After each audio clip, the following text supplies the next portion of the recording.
Y también para comentarle que no voy a poder estar presente, tengo que ir a regar mis plantas y si Está está bien, retirado de donde estoy y pues el está tinaco se bien. quedó sin agua. Ándale pues. Entonces, pues que nos eche la mano la subjefa, ¿no? ¿Sí? ¿Subjefa está por ahí usted?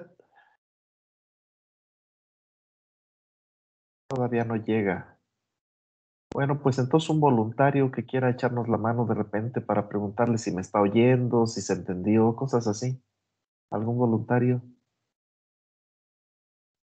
¿No? Bueno, yo solito entonces. No se preocupen, muchas gracias. De todos modos.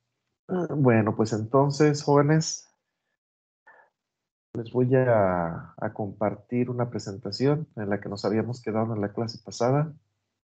Permítanme.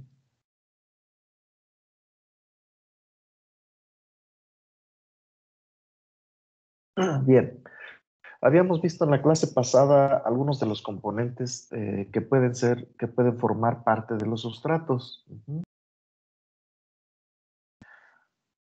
Entre otros, pues, habíamos visto algunos componentes inorgánicos, como son la arcilla, la arena, el limo, que son componentes del suelo, y por lo tanto el suelo puede ser un componente de los sustratos, incluso al 100%. La agrolita, el tezontle, la vermiculita, y estábamos revisando la materia orgánica. Entre otras cosas, habíamos revisado los beneficios de la materia orgánica, que mejora la estructura, mejora el pH, mejora el drenaje, mejora la retención de humedad, mejora la capacidad de intercambio catiónico, incrementa la fertilidad del sustrato, del suelo donde nosotros la vamos a aplicar, y también favorece la presencia de antagonistas de patógenos y plagas. Eso ya lo explicamos en la clase pasada. Y algo muy importante que habíamos visto y que favorece el crecimiento de las plantas es la liberación, pues, no de gran cantidad, pero sí de una variabilidad de reguladores del crecimiento que hace que las plantas que crecen o los propágulos que crecen ahí en el sustrato que tiene materia orgánica, pues crezcan mucho, se incremente su capacidad de crecimiento normalmente. Y bueno, estos reguladores del crecimiento, entre otros, son los fenoles, fibrilinas, que pocas en realidad, auxinas también pocas, y poliaminas en el caso de cuando se utilizan restos de animales, como puede ser, por ejemplo, eh, eh, en algunos países utilizan la harina de sangre, la harina de huesos, eh, o restos, por ejemplo, de pescados o de algunos otros animales. Bien. Eso es muy importante, jóvenes, es algo que tienen que considerar el resto de su vida. Bien, habíamos distinguido entre la materia orgánica reciente, la recién fabricadita, es decir, cuando un animalito se muere, cuando una plantita se muere inmediatamente, cuando un animalito excreta una cierta cantidad de excremento, ¿verdad? De caquita, bueno, esa caquita está recién fabricada y pues va a tener las ventajas que ya mencionamos, sin embargo, en un periodo a veces breve, a veces largo, después de su fabricación, pues va a tener ciertas desventajas que también ya revisamos. Pero esas desventajas se terminan al corto tiempo después de estar en el proceso de mineralización. Cuando nosotros sometemos a la mineralización por un cierto tiempo, vamos a tener que esa materia orgánica se convierta en un material amorfo, oscuro, ligero, así como el que tenemos aquí en la fotografía de la izquierda abajo. Es muy estable, no es tóxico, tiene todos los beneficios que ya revisamos de la materia orgánica y no tiene todos estos desventajas, todos estos maleficios. ¿De qué manera? También revisamos un poquito cómo podemos nosotros poner a mineralizar a la materia orgánica, cualquiera que sea su origen. Pues una manera es amontonándolo húmedo, húmedo, jóvenes. Cuando ustedes lo amontonan y permiten que se seque, el proceso de mineralización se detiene, de tal manera que dicen, oye, tu materia orgánica está descompuesta. Pues sí, pues ahí está amontonada, ya tiene como unos 10 años. Pues sí, pero está seca, entonces realmente no ha avanzado el proceso de mineralización. Entonces tiene que estar húmedo. Otra cosa que se puede hacer es formar compostas con esa materia orgánica, una vermicomposta, o incorporarla directamente al sustrato, lo cual pues no es muy adecuado, ya vimos, ¿verdad? Porque tiene sus desventajas. O algunas otras personas la tapan, algunos agregan algún fertilizante nitrogenado, etcétera, y eso favorece la descomposición. Bueno, eso ya lo revisamos. ¿Hay alguna pregunta hasta aquí? ¿No? Bueno, está bien. Continuamos entonces.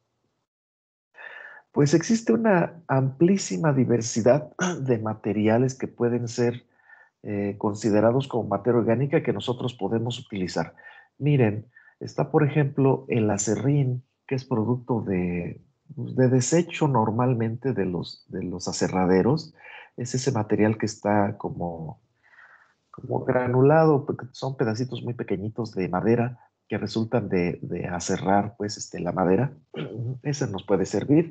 Nada más hay que tener cuidado que esa materia orgánica no tenga ese acerrín o la madera que produjo el acerrín no tenga mucha brea, no sea mucha brea o resina, y que no tenga sustancias alelopáticas. Ustedes ya de sus bonitas clases de ecología saben que hay plantas que producen sustancias alelopáticas. Bueno, pues que no las tenga, ¿verdad? Residuos de verduras y frutas, como las que tenemos en la primera fotografía arriba a la izquierda, que salen en las casas, o por ejemplo de los restaurantes, o de los o señores o señoras, o niños o niñas que producen jugos, pues los de jugos y licuados, pues producen cáscaras de huevo, ralladura de zanahoria, cáscaras de naranja, ¿qué más? Cáscaras de plátano, un montón de residuos. Por ejemplo, si venden tortas, pues también pedacitos de jitomate, rabos de cebolla, cosas así que pueden formar una materia orgánica de muy buena calidad. Tiene la desventaja de que como es material que tiene mucha agua, al deshidratarse el cúmulo de materia orgánica, pues realmente se reduce muy fuertemente, ¿verdad? Bien, el papel o el cartón también se pueden considerar materia orgánica. La hojarasca, como la que tenemos arriba a la derecha, esta hojarasca, es decir, las hojas que se cayeron de los árboles, de las plantas, también puede formar muy buena materia orgánica y de hecho muchos de ustedes la utilizan en lo que se llama comúnmente tierra de monte, ¿verdad? Que es la tierra de monte muchas veces casi no tiene tierra o tiene muy poquita tierra y tiene un alto contenido de materia orgánica. La principal es producto de la descomposición de las hojas y pequeñas ramitas que se caen a los árboles. Bien, también las cascarillas de café, que no es otra cosa más que el mesocarpio de los frutitos de café, las cascarillas del arroz y de otros frutos, o granos, como ustedes le quieran llamar, no es lo mismo, frutos o granos. En este caso, casi sí lo es en el caso del arroz, en el caso del café, pues son cosas diferentes, pero son subproductos que resultan de la semi-industrialización o industrialización de algunos, pues, frutos, algunos granos. El estiércol, definitivamente que el estiércol es una excelente fuente de materia orgánica. Por ejemplo, el estiércol de las vacas, de los borregos, de los chivos, de las aves. Hay ciertos problemas con los residuos, con los estiércoles de los gatos, de los perros y sobre todo de los humanos. ¿Podemos utilizar el estiércol de los humanos? Por ejemplo, vamos a tratar de responder esa pregunta. Se puede utilizar, jóvenes, pero tiene que estar sometido a un riguroso proceso de mineralización en la que se descompongan muchísimos microorganismos que salieron del tracto digestivo de los humanos, parásitos como son, por ejemplo, amibas, yardas. Bueno, hay unos animalitos que se llaman yardas, las tenias, tenia solium, tenia saginata, es decir, las solitarias, etcétera. Hay muchísimos parásitos que comparten los humanos y pudiera ser que se transmitan de alguna manera del estiércol a otros humanos, por ejemplo, a los trabajadores que estén trabajando con el estiércol de humanos. eh, lo cual no es muy recomendable. Esa sería prácticamente la única razón por la cual el estiércol de humanos no es muy recomendable utilizar. El estiércol de gatos, el estiércol de perros puede funcionar, aunque comparten algunos parásitos también con los seres humanos, un adecuado proceso de mineralización que hace que se incremente la temperatura, que se liberen algunas sustancias que son tóxicas, terminan, acaban con la inmensa mayoría de los microorganismos. Los expertos de salud hablan de coliformes, es decir, de aquellos microorganismos que pertenecen a la especie Escherichia coli o parientes de ese bicho. Entonces, corremos riesgos con el estiércol de gatos y perros. En el caso de las vacas, borregos, chivos y aves, compartimos menos enfermedades y menos parásitos con esos, con excepción de, hasta donde yo recuerdo, de un parásito, a ver, más bien recordaba, ya se me olvidó, fasciola hepática. Tengo entendido que también ataca a los borregos y al ser humano. Entonces, de alguna manera, el proceso de mineralización termina con el inóculo primario que pudiera haber ahí en este estiércol, y de hecho es muy usado, son muy usados. También un cierto grado de mineralización terminaría con las desventajas que presentan los estiércoles, por ejemplo, muy fuertes desventajas que presentan los estiércoles de borregos, de chivos, pero principalmente las aves. El estiércol de aves tiene una grave desventaja, tiene altos contenidos de urea, por el hecho de que las aves excretan tanto su excremento como su orina a través del mismo orificio, hace que el excremento tenga altos contenidos de urea, que tiene su origen en la orina, y esa urea puede ser sumamente tóxica para los sustratos, para las plantas que podemos nosotros cultivar. Entonces, el proceso medio de mineralización ayudaría a deshacernos de esos excesos de urea y podríamos favorecer su transformación a nitritos y después a nitratos por oxidación, etcétera, pero le quitaríamos lo tóxico de esas sustancias al estiércol. Entonces, pues ya depende de ustedes qué tipo de estiércol esté así ahí a su disposición, que tengan ustedes disponible y puedan utilizarlo. De preferencia, pues el estiércol de humanos, pues no lo utilicen, porque creo que incluso está prohibido, no tengo certeza, pero parece que está prohibido. El de los gatos y los perros, aparte que sí huelen medio feo, pues, repito, compartimos algunos parásitos y tal vez no sea del todo recomendable, pero bueno.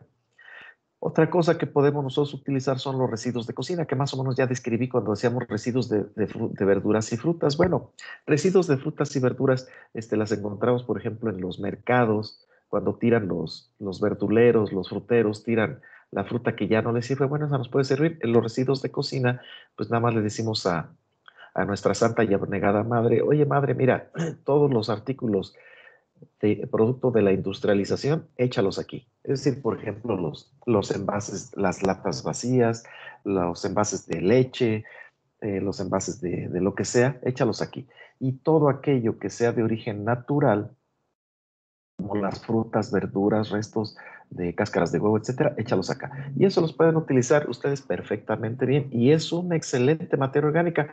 Repito, tiene la desventaja de que al perder el agua, pues se hace, digamos, de un metro cúbico, se hará, pues, la décima parte o menos, la, la mitad de la décima parte. Bien. Las pajas y los rastrojos también pueden servir mucho, muy bien. Las pajas de trigo, de avena, el rastrojo de maíz, que no es otra cosa más que la paja de esta gramínea, que es el maíz, también pueden servir perfectamente bien como materia orgánica. Los residuos de juguerías, fondas y restaurantes, ya también los habíamos mencionado. Los residuos de malezas, jóvenes, tal vez piensen ustedes que si incorporan las malezas, van a lograr altos contenidos de materia orgánica en su suelo o en el sustrato.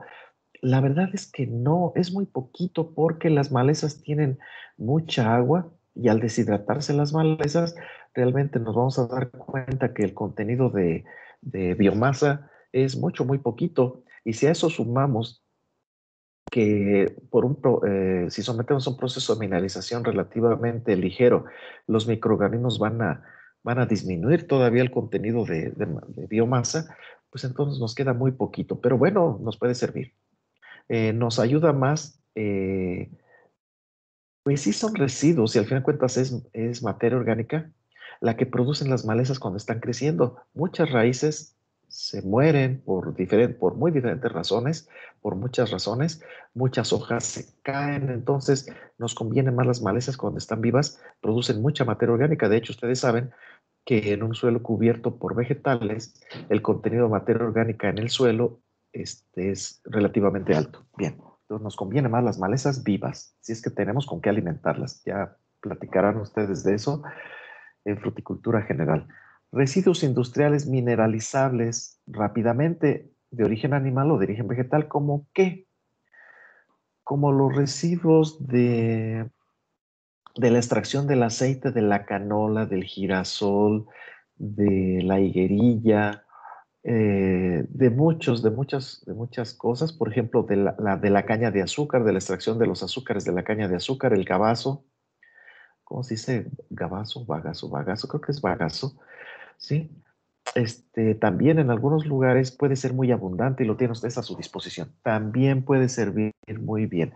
En algunos, por ejemplo, algunos establos que producen mucho estiércol, pues dices, oiga, es que quiero que me venda estiércol. No, niño, llévatela toda, nada más, no me pagues nada más con que te la lleves, porque tienen exceso de estiércol que no saben qué hacer con tanto estiércol. Entonces, normalmente lo regalan también en el caso de algunos criaderos de pollos también regalan el estiércol, más con que ustedes lo vayan a sacar. Pero no crean que es un regalo súper regalazo. Sí, la materia orgánica es muy buena, pero el costo de ir pues, a levantarlo, a echarlo al camión, de trasladarlo hasta su terreno, de ponerlo a descomponer en cierta medida y posteriormente de distribuirlo en las plantas. Ah, bueno, pero estamos hablando aquí de los viveros. ¿Verdad? Bueno, los viveros resulta más barato porque es muy poquito el sustrato que utilizamos. Bien, hay algunos sustratos, algunas fuentes de materia orgánica un tanto especiales. Entre ellas tenemos uno que se le llama en inglés Sphagnum peat moss. Es muy común que se le llame así aún en los textos de español. Resulta que el Sphagnum peat moss también se le puede llamar musgo sphagnenio. Musgo sphagnenio. ¿Qué quiere decir Sphagnum peat moss? Pues o más bien, ¿qué es? Este Sphagnum peat moss o musgo sphagnenio, nada más que usted le llaman musgo sphagnenio, nadie les va a entender.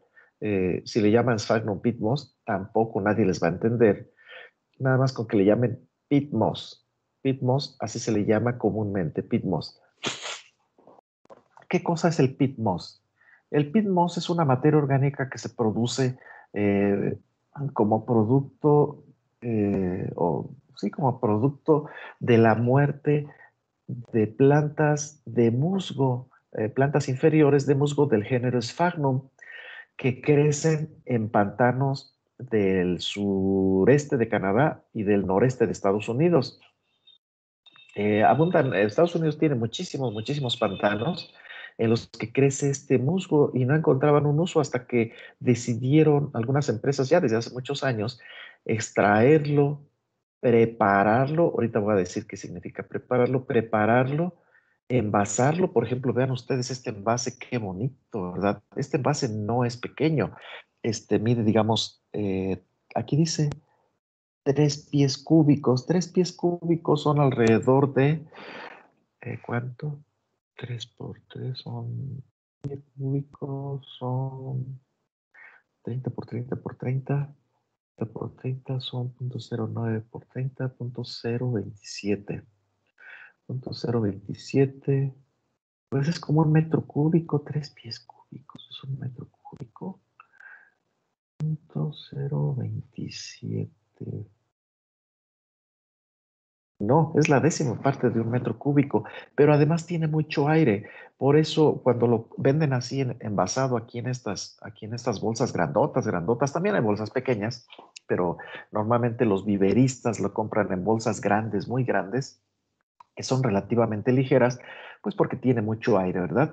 Entonces la densidad aparente es sumamente baja, es un poquito más alta que la de la grolita, pero tiene la desventaja de que es caro. Este Sphagnum peatmoss, repito, es el producto de la descomposición de musgos. De hecho, estas grandes empresas no extraen solamente los musgos muertos, sino que extraen chorros chorros de plantas de musgo muertas y vivas, las ponen a secar, las muelen, les agregan algunos aditivos como pueden ser fertilizantes, plaguicidas, calcio que tiene capacidad, bueno, normalmente carbonato de calcio, que tiene propiedades como fertilizante, pero también como plaguicida y algunas otras cosas, y lo exportan y es una actividad sumamente lucrativa, es muy buena, y ustedes lo pueden conseguir, este Sphagnum peatmoss, pues en algunas, no en todas de las tiendas que venden productos agroquímicos, pero repito, es una materia orgánica excelente, es muy buena, pero es cara. Tiene esa desventaja. Y por otro lado, ¿qué ventajas tiene el Sphagnum peatmoss sobre cualquier otro tipo de materia orgánica? Que digamos el estiércol, un estiércol que ya tiene una mediana, eh, eh, está en un estado mediano de mineralización, digamos, como este estiércol que está aquí, que está agarrando esta persona, no porque este está fresquecito, pero ¿qué ventajas tiene el Sphagnum peatmoss? Pues ninguna. Sin embargo, bueno, tal vez la única ventaja no sea agronómica, más bien sea mental. Porque, por ejemplo, si me preguntan a mí, me dicen, a ver tú, doctorcillo, ¿qué utilizas para enraizar estacas? Pues yo utilizo arena, utilizo tizontli granulado. Así les contesto yo. Y yo luego les pregunto, ¿y tú qué utilizas? Sí, ingeniero, ¿qué utilizas tú como sustrato para enraizar estacas o para poner a germinar semillas? Dicen, bueno, yo, indio, mira, yo sé que tus capacidades son muy limitadas, pero yo utilizo Pitmos, yo utilizo Pitmos. Y entonces yo me pongo a pensar, pues qué tarugo eres, porque estás utilizando un sustrato sumamente caro cuando puedes conseguir sustratos o fuentes de materia orgánica mucho más baratos. ¿Como qué, indio? Pues como estiércol de vaca. Tú y tu mentalidad tercermundista, indio mugroso, te impiden ver que existe un mundo más desarrollado. No, el ignorante eres tú, porque no sabes que el Sphagnum que es una excelente materia orgánica, pues no es superior al estiércol, por ejemplo, de vaca, por decir algo, ¿sí? O a un buen, o a una buena composta que se haga, pues con muchas cosas, ¿verdad? Saben que para la composta se utilizan muchas cosas, o por ejemplo, los residuos de un restaurante, por ejemplo.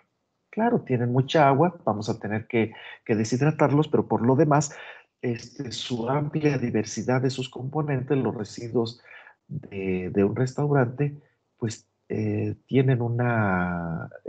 presenta una ventaja de que no tienen alguna sustancia predominante y la gran cantidad de microorganismos que crecen ahí no nos aseguran nada, pero favorecen que no haya presencia de patógenos. ¿Tienen alguna pregunta, jóvenes? ¿No hay preguntas? Parece ser que sí me están oyendo. Yo me iba a preguntar si me estaban oyendo o estaba yo hablando solo. Que hablar solo y hablar con este grupo, pues casi es lo mismo, pues ni les interesa nada. Bueno, pero pues a mí me van por darle y pues me asignan el grupo, no pueden escogerlos, pues ni modo. Ahora voy a encender el micrófono. Ya está encendido. Gustavo Hernández, diga usted. Buenos días, profesor. Buenos días. ¿La leonardita tiene algún impacto en los niveles de materia orgánica del suelo? Híjole, no sé qué es la leonardita, compañero. ¿Qué es la leonardita? Por lo que tengo entendido, es un fertilizante o ácidos húmicos, lo manejan en algunas literaturas, pero realmente tampoco estoy muy seguro de ello. Miren, les voy a mencionar algo.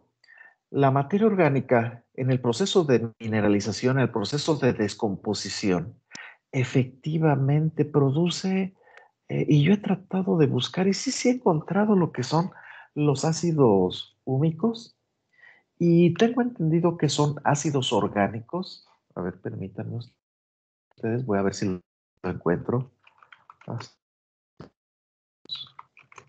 ¿Qué son? ¿Qué son los únicos? A ver si el internet en sus habilidades son excelentes y orgánicas de proporcionar a las plantas de suelo una dosis concentrada. Así es, pues sí dice eso, pero a ver, vamos a ver qué dice Wikipedia, que a veces falla la Wikipedia y no podemos confiarnos en la Wikipedia porque cualquier baboso la puede editar. Pero vamos a ver qué dice la Wikipedia. Los ácidos húmicos son los principales componentes de las sustancias húmicas. Fíjense ustedes, son unos de los principales componentes de las sustancias húmicas, no de la materia orgánica, mucho ojo, las cuales son los constituyentes principales del humus, materia orgánica del suelo. El humus lo consideran como la materia orgánica del suelo. Está equivocado, no es cierto, eso no es cierto. Aquí hay una estructura se me muestra una estructura de un ácido húmico típico, que tiene pues varios radicales ácidos, es decir, es un ácido orgánico que tiene muchos fenoles, quinona y algunos azúcares. Es decir, normalmente son sustancias sumamente complejas y heterogéneas que, que se forman en la descomposición de la materia, durante la descomposición de la materia orgánica, jóvenes. Y efectivamente, el humus funciona muy bien, tiene propiedades un tanto parecidas. Bueno, tiene capacidad de intercambio catiónico porque al ionizarse se le forman cargas negativas y cargas positivas. Las que nos interesan son las negativas para que se adhieran los cationes y entonces va a tener capacidad de intercambio catiónico. No necesariamente es fértil el ácido húmico. ¿Por qué? Porque el ácido húmico, que está compuesto principalmente por carbohidratos y fenoles, se compone principalmente de carbono, hidrógeno y oxígeno. ¿Y de dónde obtienen las plantas el carbono, el hidrógeno y el oxígeno? Del aire. Entonces no necesitamos obtenerlos del suelo. También llega a tener algunos radicales nitrogenados, como son aminas, amidas, que pues sí, de alguna manera hacen aportación de nitrógeno, ¿verdad? Fertilizan, vaya, aportan cierta fertilidad al sustrato o al suelo. Bien, pero esos ácidos húmicos realmente son muy escasos, muy escasos. Déjeme ver si aquí si aquí se mencionan. No, pues no se menciona, es muy poquito lo que se menciona. ¿Qué cantidad de ácidos húmicos se producen con una tonelada, por ejemplo, de materia seca, de materia orgánica? Realmente es muy poquito, jóvenes.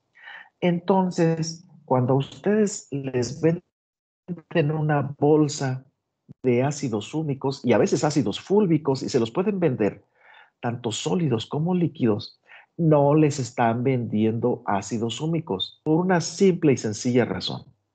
La extracción de los ácidos húmicos y de los ácidos fúlvicos, porque son relativamente parecidos, es tremendamente difícil. Se tiene que hacer en un laboratorio especializado y es muy difícil porque se disuelven. Ahora vamos a ver si se habla aquí de su capacidad de solución.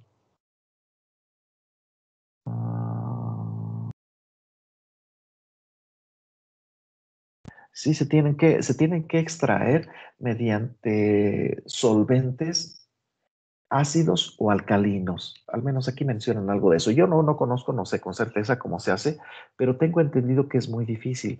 Entonces, cuando le dicen, oye, te vendo aquí estos, por ejemplo, a mí me regalaron hace como unos 5 años, ahí la tengo, la bolsita,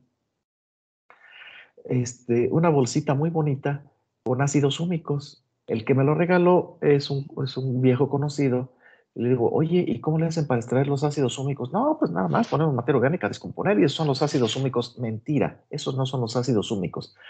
También a veces hay gente que les vende líquidos a los que llaman ácidos húmicos y ácidos fúlvicos. Mentira, no son ácidos húmicos ni ácidos fúlvicos. Esos son, no son otra cosa más que les dan un nombre específico. ¿Cómo se les llama? A ver, les voy a preguntar a estos jóvenes. ¿Qué van a saber estos inútiles? Y si saben, no van a querer contestar. Se le llama efluentes, se le llaman efluentes, que no es otra cosa más que lo que escurre después de que ustedes les echan agua a la materia orgánica. Por abajo escurre y algo, un líquido oscuro que es principalmente agua, pero que tiene muchísimos fenoles disueltos. Y como esos fenoles ya están oxidados, son de color oscuro. Entonces el líquido que sale es un líquido oscuro. Y son fenoles, jóvenes, principalmente fenoles, pero no son ácidos húmicos. Sí, sí tiene algo de ácidos húmicos y de ácidos fúlvicos, pero muy poquito. Entonces no se dejen engañar. Bueno, pues ya les dije lo que son. Pero estábamos con que la leonardita, pues sabrá Dios qué será la leonardita. A ver si Google sabe. Leonardita. ¿No será el nombre de la señora que te vende esas sustancias? ¿Qué es la leonardita? A ver, aquí dice la leonardita. Umintech la vende. La leonardita ¿qué dice? Es por naturaleza una materia prima sostenible y eficaz que se forma por meteorización a partir de depósitos de lignito. Híjole, ¿qué será el lignito? Y se utiliza en muchos sectores e industrias. A diferencia del lignito blando normal, la leonardita tiene mayor grado de oxidación, por tanto, contiene mayor proporción de ácidos húmicos y grupos carboxílicos bioactivos. Pues sí, pues eso es la materia orgánica, pero quién sabe, no dice cuál es el origen de la leonardita. Mayor mina a cielo abierto de Europa. Pues pareciera que son depósitos, que es una materia orgánica, tal vez parecida al carbón, lo ignoro, yo no sé qué es la leonardita. Pero les voy a decir una cosa, jóvenes. Miren, pasa con lo que a ustedes les venden como ácidos húmicos, como ácidos fúlvicos, lo que pueden comprar, porque este sí es en realidad, como pitmos, como Sphagnum pitmos o como Sphagnino. Es básicamente lo mismo. ¿Cuál es la única razón para utilizar aquí en México Sphagnum pitmos? Bueno, no, se necesitan que confluyan varias razones para utilizar el Sphagnum pitmos o el pitmos. Una de ellas es la ignorancia. Que la gente que los está utilizando no sabe que existen otros materiales igualmente de útiles y más baratos. Otra es llamémosle soberbia, que les hace pensar que el utilizar Sphagnum pitmos los hace mejores ingenieros agrónomos o mejores personas o personas más interesantes. Ay, es que este ingeniero, mira, en lugar de usar arena como el naco del doctor Espinosa, como el naco e ignorante del doctor Espinosa, utiliza pitmos. ¿Y qué es el pitmos? Pues sabrá Dios, le pregunté y no me supo decir el ingeniero, pero lo menciona en inglés. Sabe hasta inglés el ingeniero. Debe ser muy buen ingeniero. Pues qué tontos, ¿verdad? Qué tonta es la gente cuando saca conclusiones de donde no las puede sacar. Les puede dar a ustedes una cierta estatus a los ojos de los... ¿Qué quiere Valencia Sarmientos, por amor de Dios? Pues le iba a preguntar que si, bueno, venden unos fertilizantes y tienen ácido fúlvico y ácido húmico, pero en pequeñas proporciones. ¿Esos sí, en realidad sí los tienen o no?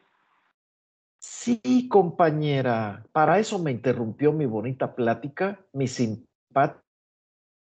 y agradable. Ay, Dios mío. Te iba a preguntar algo, Mire, pero no. salga usted a la calle, encuentre unas cacas de perro y esas cacas de perro tienen ácidos húmicos y ácidos fúlvicos. Toda la materia orgánica tiene ácidos húmicos y ácidos húmicos en proporción pequeña.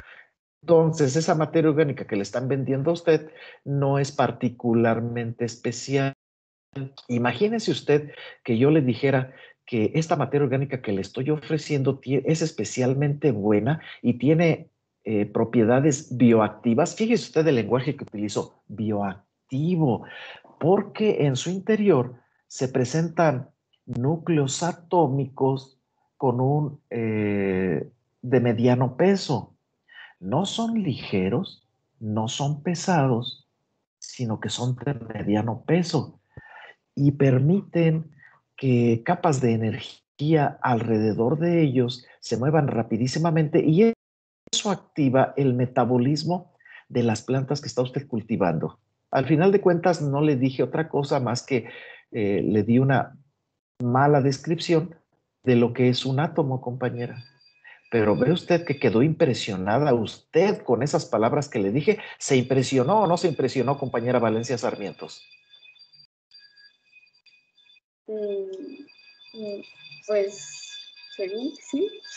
Claro que no se impresionó, pero se lo dije de tal manera que una persona más ignorante que usted va a decir, pues es que el ingeniero me vendió este bulto que dice que es una materia orgánica especial, atómica, que porque dice que está constituida por un montón de átomos que están constituidos por un núcleo y alrededor del cual giran formas de energía o partículas que todavía no se sabe bien, que tienen y hace que tengan propiedades bioactivas y bioestimulantes en las plantas. Entonces cualquiera que sepa dice, pues te vendió te vendió estiércol, así de sencillito, ¿sí?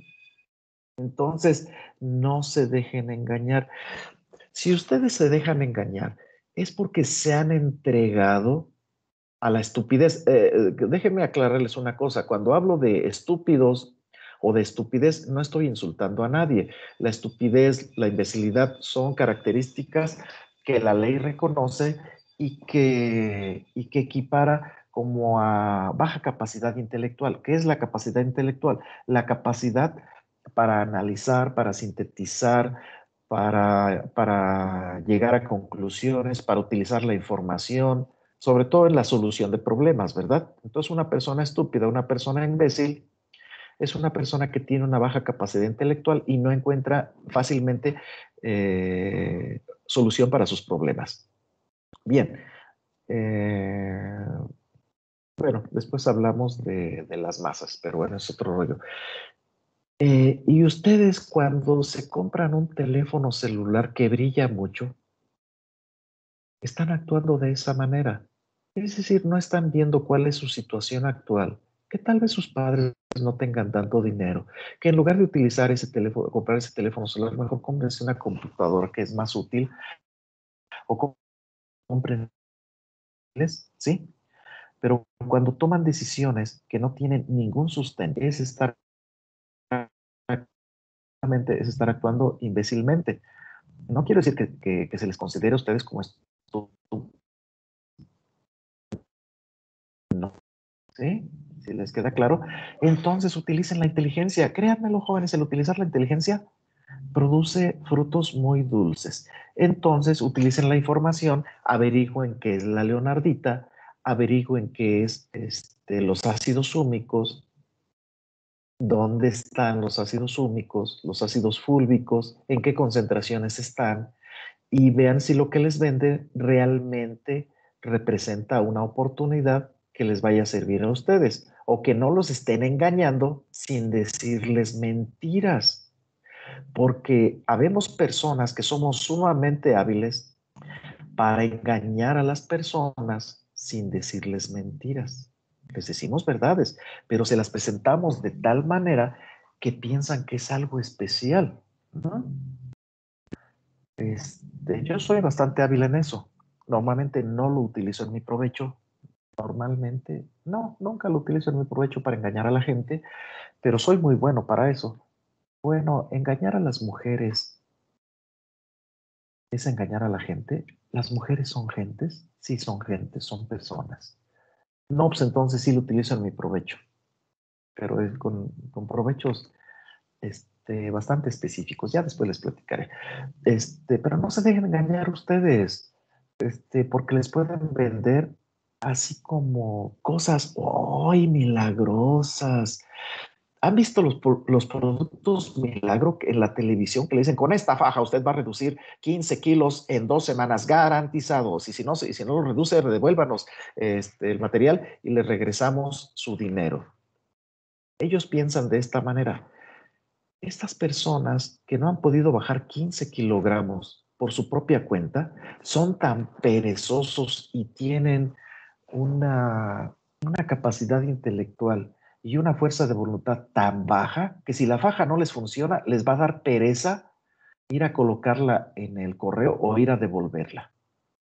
¿De qué manera pueden ustedes perder peso? Pues no coman tanto, así de sencillito.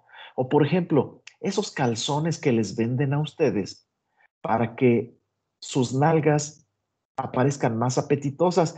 Pues sí, mientras traen puesto el pantalón, señoritas, seguramente se van a ver bonitas.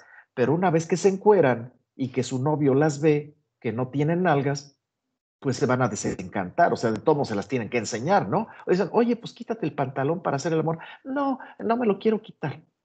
Pues como que no, ¿verdad? Digo yo. ¿Será tan estúpido que acepte hacer el amor cuando su mujer trae el pantalón puesto? Pues no creo que haya gente tan estúpida. Bueno, hay de todo en este mundo. O por ejemplo, esos brasieres que les venden a las mujeres, pues para que sus senos aparezcan más apetitosos.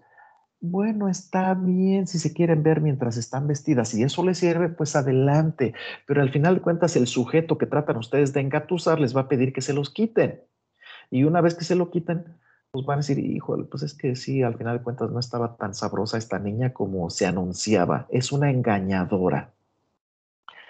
Entonces, en realidad, esos productos milagro o la crema que les venden a ustedes que tiene, ¿qué dice? Micelas de oro.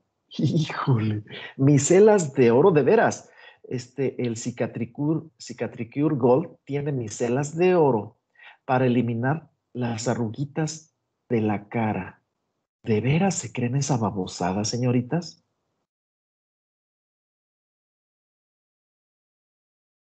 Pues bueno, afortunadamente ustedes todavía no lo usan porque no están viejas, están jovencitas. Pero yo ya la usé durante 2 años y no me funcionó. ¿Qué quiere Gustavo Hernández? ¿Que no se da cuenta que los...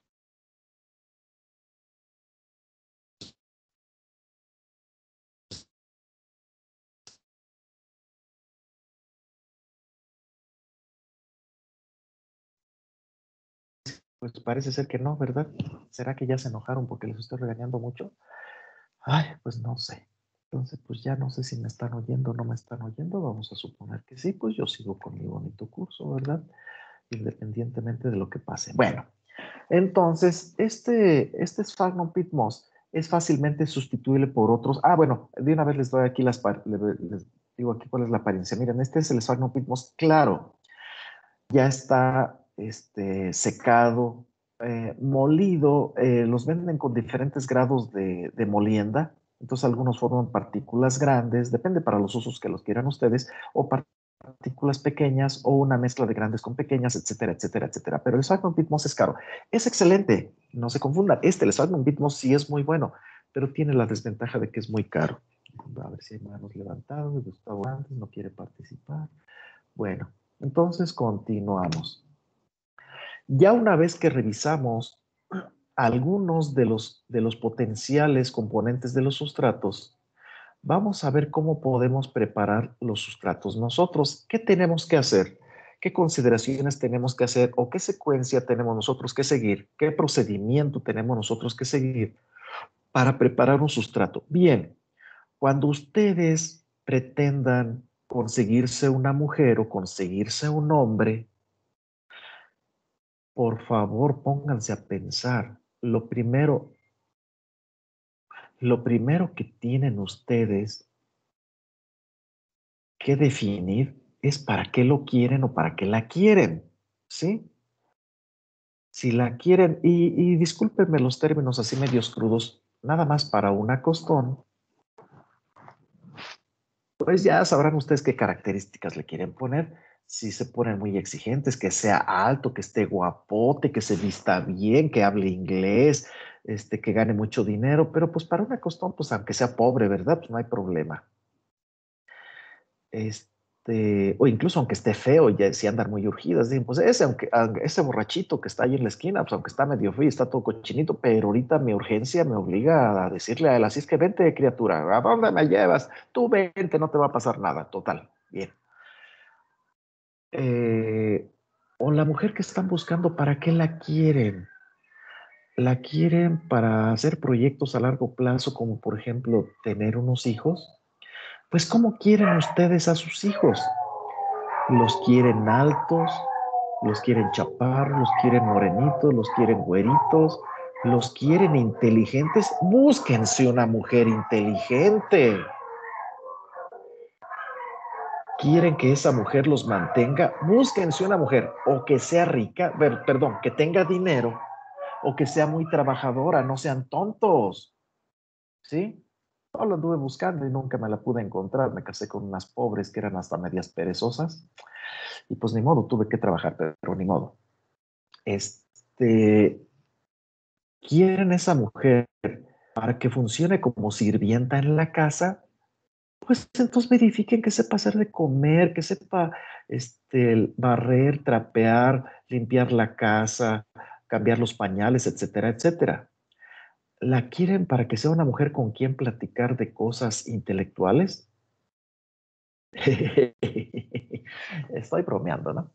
Perderían su tiempo. Yo no jamás pude encontrarme ninguna. Bueno, yo no tuve esa suerte, ¿verdad? Tal vez ustedes sí, que todos todavía piensan que sí. O quieren esa mujer para mostrarla en público, que digan, ay, es ingeniero, mira, qué forrazo de mujer se consiguió como esposa. Pues entonces consigues una novia bonita, que esté sabrosona, que le guste mostrar y que sea la envidia de todos sus amigos. Pues para eso puede ser que sí sirva, ¿verdad? ¿O para qué la quieren? Sucede exactamente lo mismo. O por ejemplo, su hombre, ¿para qué lo quieren? ¿Para mostrarlo en público? Pues entonces no se consigan al borrachito de la esquina o al vaguito ahí que los anda rondando, ¿verdad? O al muchacho aquel que está güerito, pero pues está chaparrito y a ustedes no les gustan chaparritos. O está altote, pero está todo deforme. Digo, si alguno de ustedes está en esa situación, no se sientan ofendidos. Simplemente estoy hablando así al azar, de manera aleatoria. Si ustedes están en esa condición, bueno, pues simple y casualidad. ¿O quieren ustedes que las mantenga bien? Bueno, entonces búsquense un hombre que tenga dinero o un hombre que sea trabajador o mejor, un hombre que tenga dinero, que sea trabajador y que sea inteligente. Sí, pero si tiene dinero, es trabajador y es inteligente, no se casa con ustedes. Ay, qué dilema. Bueno, ya después platicaremos de eso. Pero busquen donde hay lo que buscan. No vayan a buscar donde no hay. Por ejemplo, si alguna de ustedes tenía la intención de ingresar a Chapingo para casarse con una persona rica e inteligente y guapo, pues pierden su tiempo, señoritas. Si hubieran ido al TEC de Monterrey, a la Universidad Iberoamericana, a la Universidad Panamericana, a la Universidad de Anáhuac, ahí sí hay gente que tiene mucha lana. Y hay muchos chavitos, hasta donde yo me he podido percatar, que están hasta guapitos. Digo, yo no soy experto en eso porque no me gustan los hombres, pero aquí en Chapingo, vean ustedes simplemente las fotografías de los compañeros que aparecen. ¿Creen ustedes que las van a sacar de pobres esos pobrecitos que están aquí? Claro que no. Qué tontas si pensaron eso. Así nosotros tenemos que pensar para los sustratos. Primero tenemos que determinar las características del sustrato que queremos. ¿Y cómo hacemos eso? Pues primero tenemos que definir para qué queremos el sustrato, porque es muy diferente un sustrato que queremos para germinar semillas. No, el verbo germinar no es transitivo, el verbo germinar es intransitivo, es decir, la acción no se le pasa a otro sujeto. Entonces nosotros no podemos germinar semillas, podemos poner a germinar las semillas, ¿sí? Así como no podemos crecer plantas, porque el verbo crecer es intransitivo.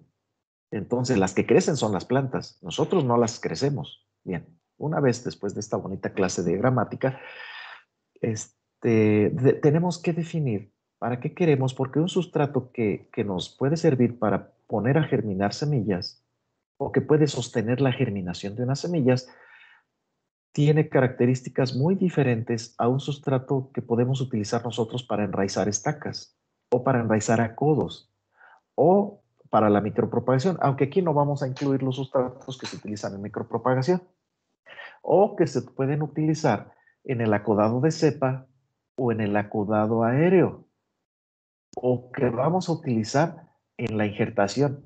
No, no es cierto, en la injertación no se utilizan sustratos.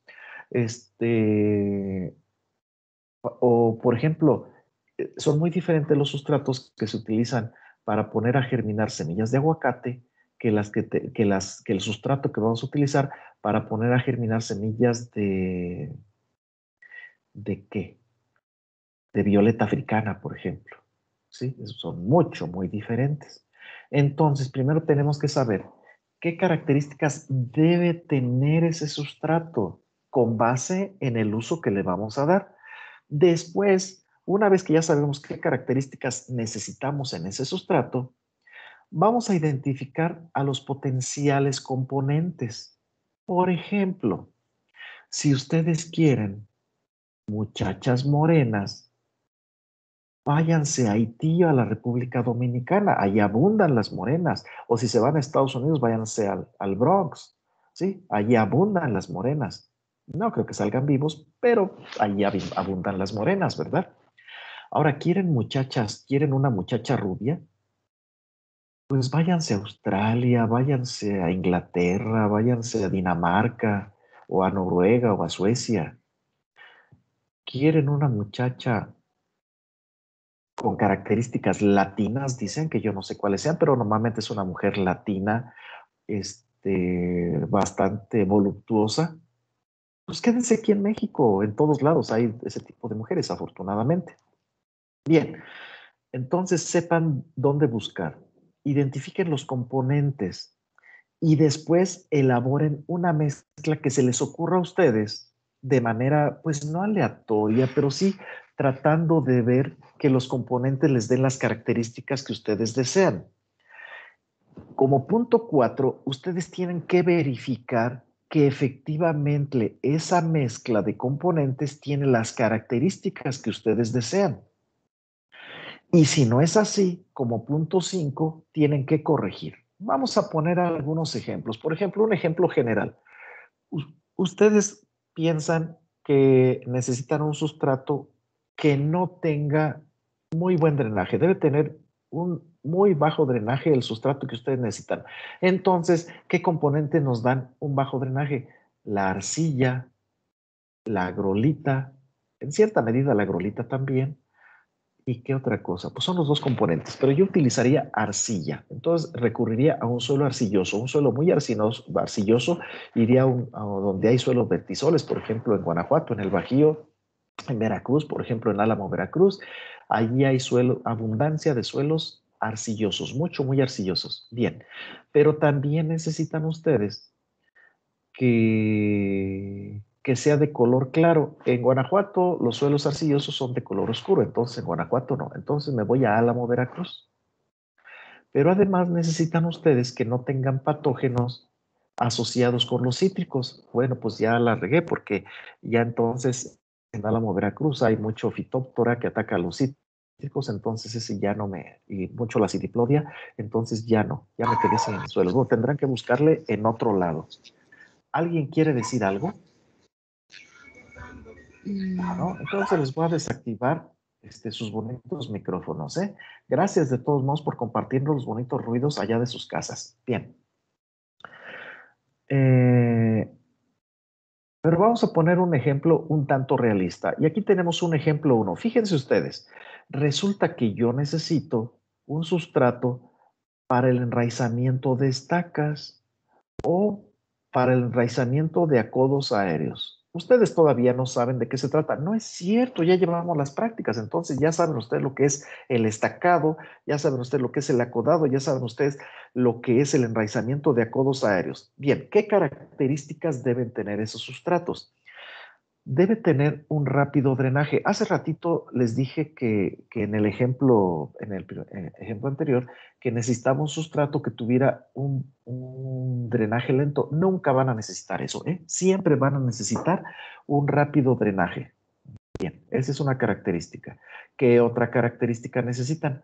Que tenga una baja capacidad de retención de humedad. Recuerden ustedes que el drenaje y la capacidad de retención de humedad, aunque normalmente van de la mano, en ocasiones no están correlacionadas positivamente. Ya saben ustedes, pues ni modo cómo preguntarles, se fue el jefe y no quedó nadie a cargo, ni modo. Bueno, si saben ustedes lo que es la correlación, ya saben ustedes que entonces no están, a veces no están correlacionados. Bien, que tenga una baja estructura, que no forme estructura. Casi siempre van a necesitar que el sustrato no forme una estructura o que tenga una baja capacidad para formar estructura, es decir, que los agregados de ese sustrato no se atraigan con mucha fuerza, que puedan ser rotos, que puedan ser roturado ese sustrato fácilmente. Necesitamos que tenga fertilidad ese sustrato. Si requerimos ese sustrato solamente para que sostenga al propágulo en lo que tiene raíces e inmediatamente lo vamos a sacar de ese sustrato, no necesitamos que sea un sustrato fértil, porque la mayor parte del tiempo los propágulos no van a tener raíces. Y entonces, si no tienen raíces, no van a absorber a los nutrientes minerales. Pero si vamos a dejar ese sustrato durante mucho tiempo, perdón, el propágulo durante mucho tiempo en el sustrato, una vez que ya tiene raíces, esa nueva plantita tiene que alimentarse. Entonces, ese sustrato tiene que ser fértil. Pero vamos a suponer que no, que nada más lo vamos a propagar esa especie, esas plantas, y una vez que ya tengan raíces los propágulos, los vamos a extraer, los vamos a cosechar y le vamos a quitar ese sustrato. Entonces no necesitamos que haya fertilidad en ese sustrato. Bien, pues entonces, ¿qué puedo utilizar como sustrato? Puedo utilizar una mezcla de arena, tezontle y agrolita en proporciones 1 es a 1 es a 1. Es decir, una misma porción, sea en volumen o sea en peso, realmente el nombre correcto es masa, en peso de estos tres materiales, ¿sí?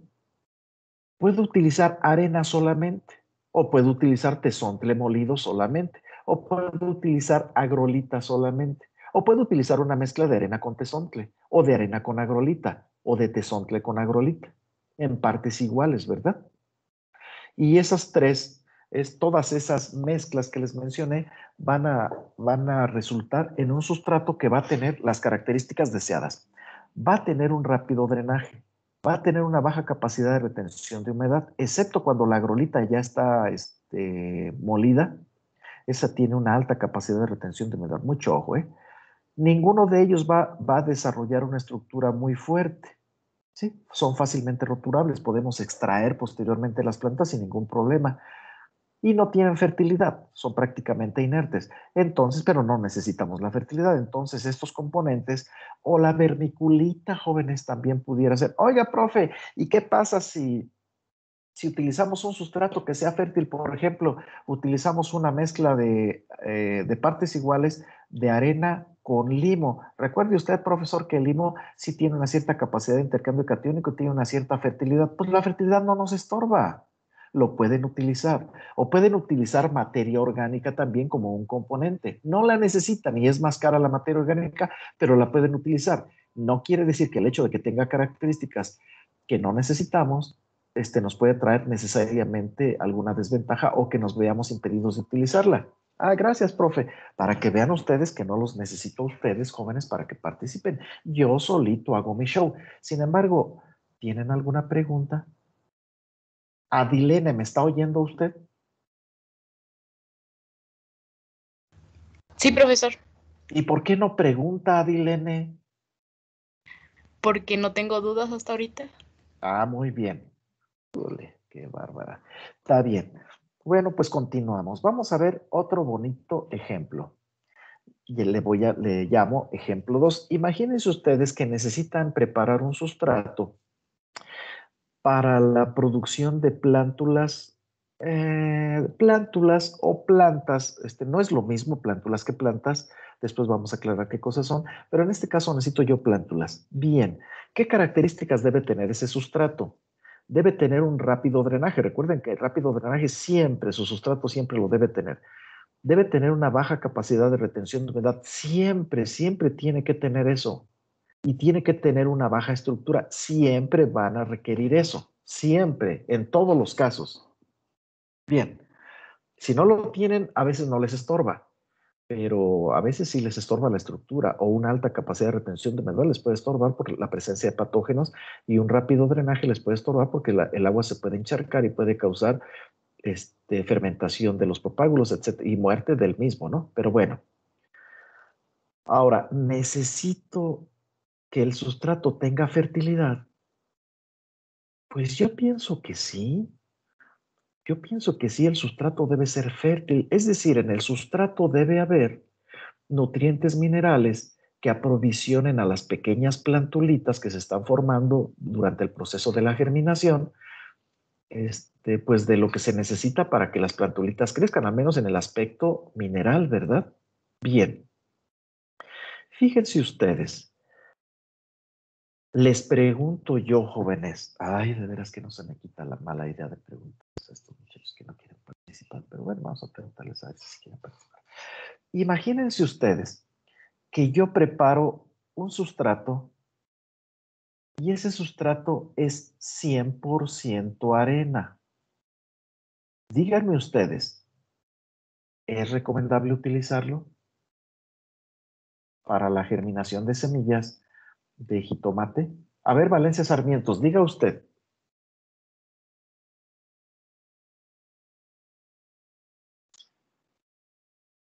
Valencia Sarmientos, ¿la oímos?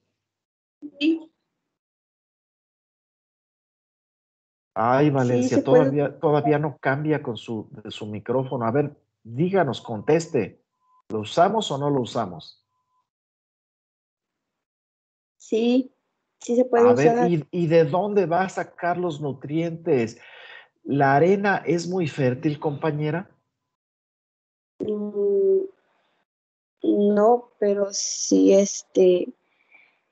a veces no siempre viene 100% arena, sino tiene No, otros yo voy a usar componentes. 100% arena, compañera. Nada de que si no viene. Yo le dije que voy a usar 100% arena. ¿O no me oyó?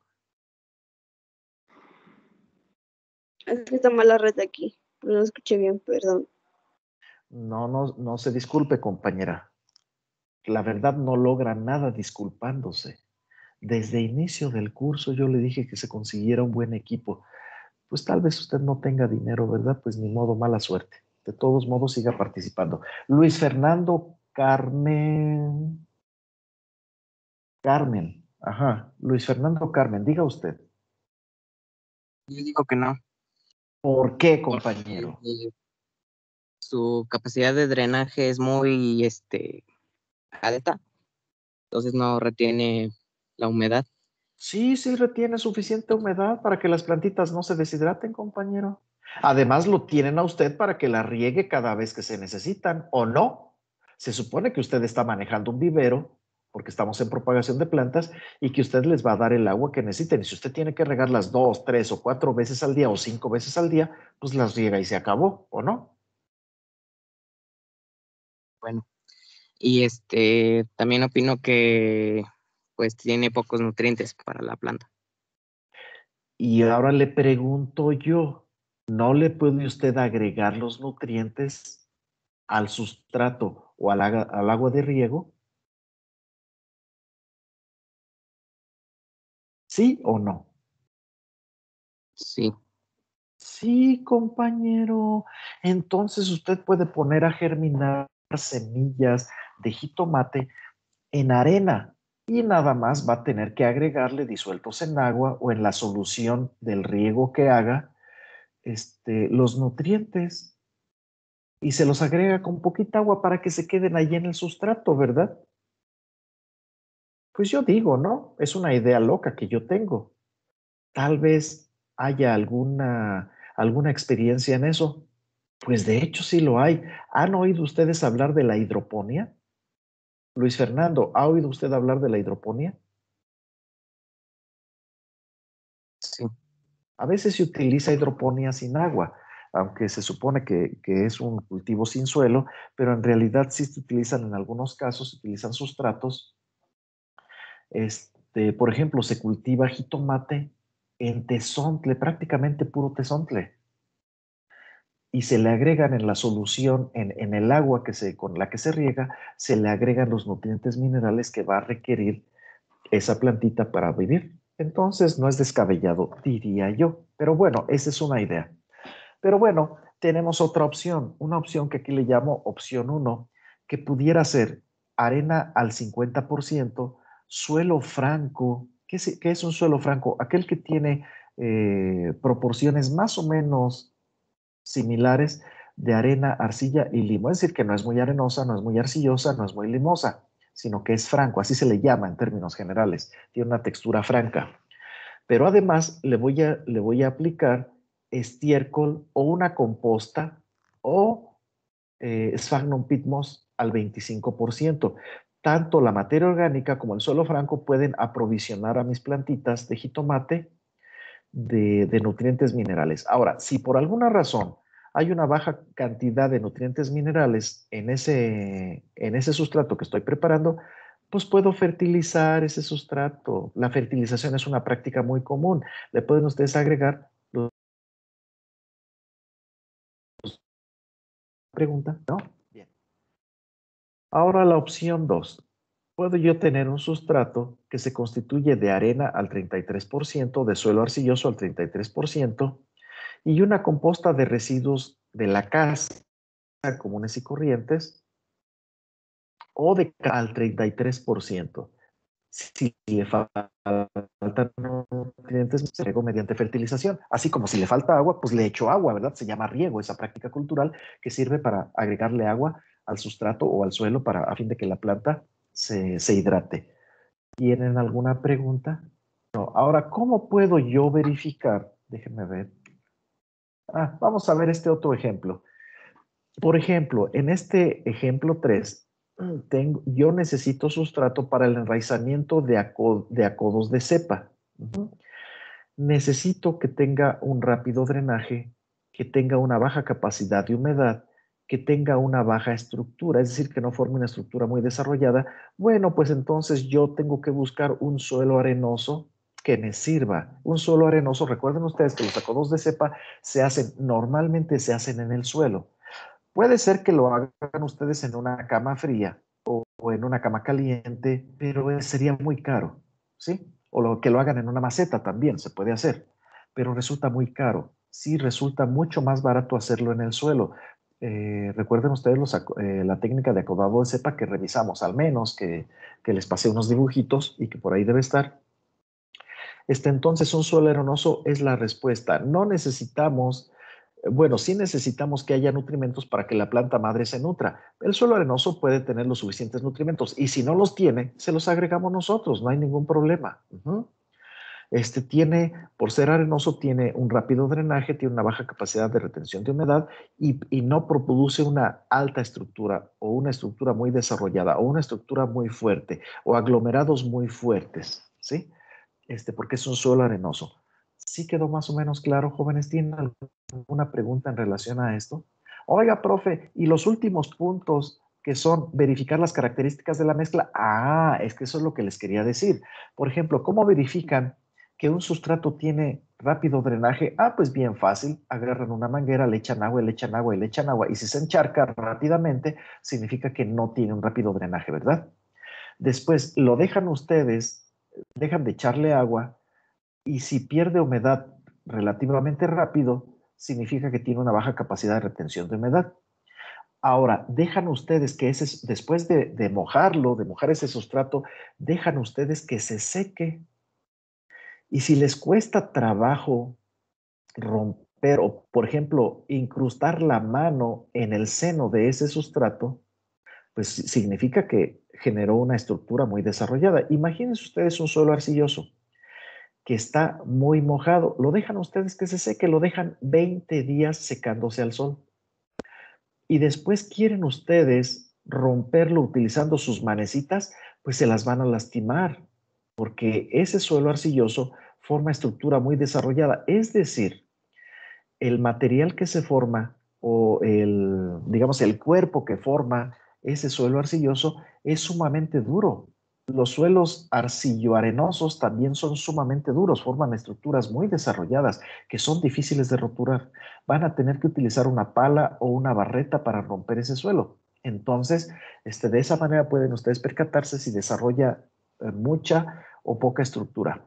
¿De qué manera pueden saber si tiene alta o baja fertilidad? Pues bien, se los contesto, ¿verdad? ¿Para qué espero respuesta de ustedes? Pues lo mandan a hacer un análisis de suelo, ¿verdad? A un laboratorio.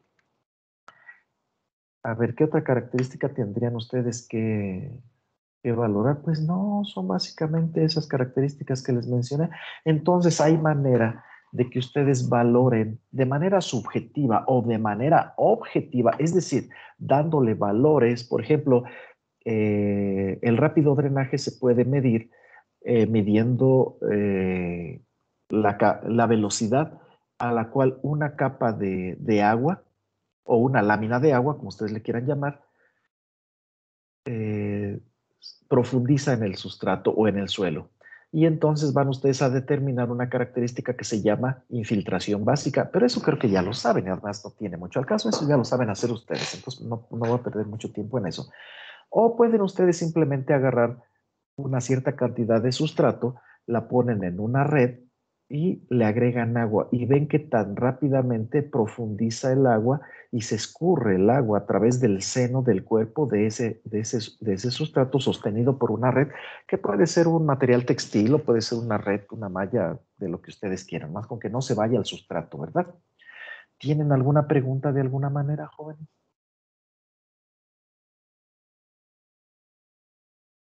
Eso así platicado, pues es sumamente sencillo. En realidad, en la vida real también es sumamente sencillo. Si acaso lo más difícil va a ser la determinación de la fertilidad del sustrato, porque lo más seguro es que no lo sepan hacer ustedes, sino que si quieren saber cuál es la fertilidad del sustrato, pues van a tener que mandarlo a un laboratorio, donde lo hacen. Bien, ¿preguntas? ¿No tienen preguntas? Pues está bien fácil todo esto, ¿verdad?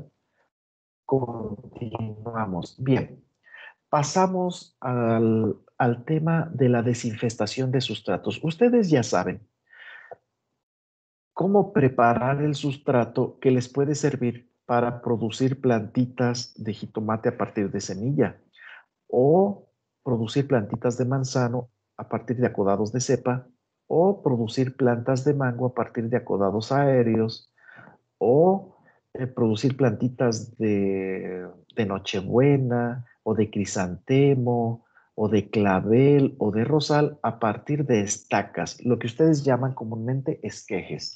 Les voy a sugerir que en este curso les llamen estacas para no causar confusión con los otros compañeros, porque si bien los ornamentaleros le llaman a las estacas esquejes, pues eso ya lo sabrán ustedes después. Aquí les vamos a llamar estacas, ¿sale? Bien.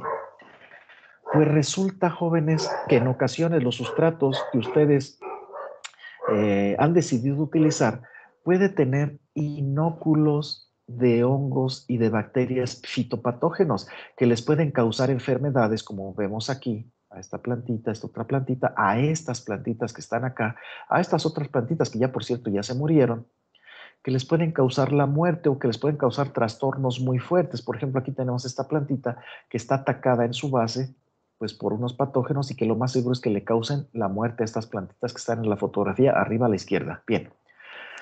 Normalmente se trata de hongos y son muy comunes enfermedades causadas por hongos de los géneros Pythium, Phytophthora, Fusarium, Verticillium, Rhizoctonia y muy comúnmente también Alternaria. De hecho, hay una enfermedad, un padecimiento que se le conoce en algunos círculos, sobre todo en los círculos viverísticos, como damping off. ¿Qué cosa es el damping off? Se le llama también secadera en español, pero es común que se utilice el término en inglés, damping off.